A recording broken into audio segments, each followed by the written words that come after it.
Of all the events surrounding America's operations in Afghanistan, the mission, the hasty military pullout process, remains one of the most scrutinized. The Senate grilling session has been underway, where America's top military generals are facing tough questions by the House lawmakers. The questions are specifically regarding the planning and execution of the military pullout and the evacuation process carried out by the American Army. In the last 2 days, the House has been divided over who to blame: the military generals, the Biden administration, intel failure, or Donald Trump's Doha agreement. Today has been the second day of the Senate committee hearing. The Secretary of Defense, Lloyd Austin, Chairman of the Joint Chiefs, General Mark Milley, and the leader of the U.S. Central Command, General Frank McKenzie, facing the House lawmakers as they try to dissect the failures of American withdrawal and execution. The questions, answers, justifications and concerns are more or less the same as yesterday. The key takeaway of the day being General Frank McKenzie taking full responsibility for the drone strike in Afghanistan, which killed 10 civilians, quote unquote, by mistake. On 29 August, we undertook an MQ-9 strike against what we thought was an imminent threat to HKIA. That strike was a mistake, and I take full responsibility for that strike. I was under no pressure from any quarter to conduct the strike. It was based on our intelligence read of the situation on the ground. While in many cases we were right with our intelligence and forestalled ISIS-K attacks, in this case we were wrong, tragically wrong. A tragic mistake, they say, a mistake that killed 10 members of an innocent Afghan family, 7 of whom were children. Just hours after the attack, WION visited the site of that drone strike, the house of Esmarai Ahmadi. We had spoken to Amal Ahmadi back then as well, who had rightly insisted that the strike was a wrong one and had snatched away the lives of innocent civilians. Yeah, first of all, I thank you so much for WION TV and for Anas Malek to have a good report for us. And after that, I want for USA justice. The 2 person doing this action are stuck that they should court. They should punish it by USA court. By USA court. Has the USA reached out to you and said that we are sorry? Have they done that? Yeah. How? Yeah, that I hear for TV. Yeah. They have not called you? No one's call has, just I hear for TV, that for media, that they accept their admit and just like this. Right. Yeah. How do you think justice will be done with the family, except for the court punishment? Will you go to the court? Will you fight for them? How? Yeah, but you know better that I can't fight with them. They are a powerful country. Just only I wanna for you say that they should punish them. By you say. Yeah. What else are your plans for justice with regards to evacuations as well? Do you plan on leaving? What are your plans of how to seek justice? Yeah, that my plan is like this, that you know better that all of our yard, our home is damaged, that we can't live in here. That I want to that they should transfer us in a foreign country.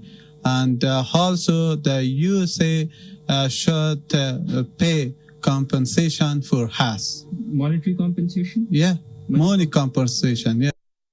Says that they demand justice. They have outrightly denied any links with the IS, contrary to how it has been reported or claimed, and they say that these were innocent civilians. This is what the family has maintained. There were children among them, 10 civilian casualties, as what the locals have been telling us, and they've also maintained that there was no secondary explosion. There was only one explosion that took place because of the rocket that had hit the car. You were watching that report that was filed by our correspondent Anas Malik. He visited the site of that drone strike that was carried out by the United States just hours after that strike. He also later on spoke to the family members of those who had lost their lives, 10 civilians, were killed in that drone strike, 7 of them children. Just a few hours back, the second day of the Senate committee hearing in the United States started. The Secretary of Defense, Lloyd Austin, the chairman of the Joint Chiefs, General Mark Milley, and the leader of the U.S. Central Command, General Frank McKenzie, have been facing those House lawmakers who have been dissecting the failures of the American withdrawal, the execution of the plan, and the various sequence of events that have been put together. A lot of questions that have been raised. Talking about this drone strike, the responsibility for which has been now taken by General Frank McKenzie. He says that he takes full responsibility for this drone strike in Afghanistan, which snatched away 10 innocent lives in Afghanistan. General McKenzie has been calling this a tragic mistake. The Pentagon had earlier also admitted that this was a wrong drone strike, a tragic mistake, and had apologized for this.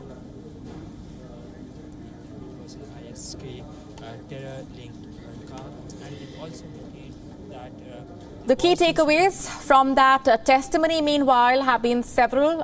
We have been telling you how the questions have ranged from speaking to the top military generals of the United States on the Biden administration's execution of the American withdrawal from Afghanistan, and the questions that have been raised over the execution of that plan, whether or not there was intel failure.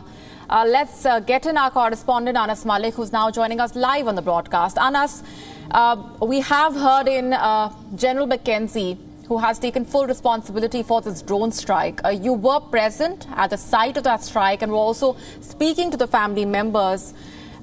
If you can elaborate for us what they have been telling you, the demands that they have made, and how these comments by the United States top military generals would be perceived. Well, Molly, what started off as a righteous strike in Kabul's Fajr Bugra area, just southwest of Kabul, has now turned into one of those black spots for the United States that they have to admit, and they have to go on record and admit that it was no less than a mistake. Exactly a month from today, we saw that strike coming in at the house of Zamirai Ahmadi, who was an NGO worker. He'd been working there for the past 17 years. He was dubbed as an ISK facilitator, as a suicide bomber rather. And after that, we saw those gruesome images coming in. I was there hours later after the strike took place. At least 7 children were killed. His family still awaits justice. Even today, they're awaiting contact from the United States administration, from the US administration, even a month later. We were there earlier today at the house of Amal Ahmadi, Zamirai Ahmadi, at the very strike site. The car remains, the remnants of the strike, they remain very much. The family does not have the wherewithal to basically move the remnants of whatever that is left from the ill-fated car. I spoke to some of the Afghan MPs. They said that US had entered Afghanistan under the pretext of seeking revenge, and now, as they had left, they also they left with under the pretext of seeking revenge as well. But that revenge was something that would not be that would not have a greater impact or more of a good memory of right. US being here in Afghanistan, and they leave on a bad note. Molly? Anas Malik getting us those details from Kabul. Thanks very much for joining us on the broadcast and helping us better understand the sequence of events. WION now available in your country. Download the app now. Get all the news on the move.